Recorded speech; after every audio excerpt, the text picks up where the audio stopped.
একবার এক গ্রামে অনেকদিন ধরে বৃষ্টি হচ্ছিল না। তো গ্রামবাসীরা সবাই মিলে সিদ্ধান্ত নিলেন যে সৃষ্টিকর্তার কাছে বৃষ্টির জন্য প্রার্থনা করবেন।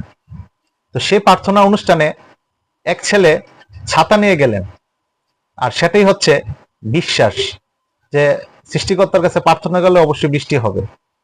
একটা শিশুকে যখন আমরা স্বর্ণে ভাসিয়ে দেই, তাহলে সে শিশুটা হাসে, কারণ শিশুটার মধ্যে তার ভরসা আছে যে যে তাকে স্বর্ণে ভাসিয়ে দিয়েছে সে তাকে ধরে ফেলবে, আর সেটাই হচ্ছে ভরসা।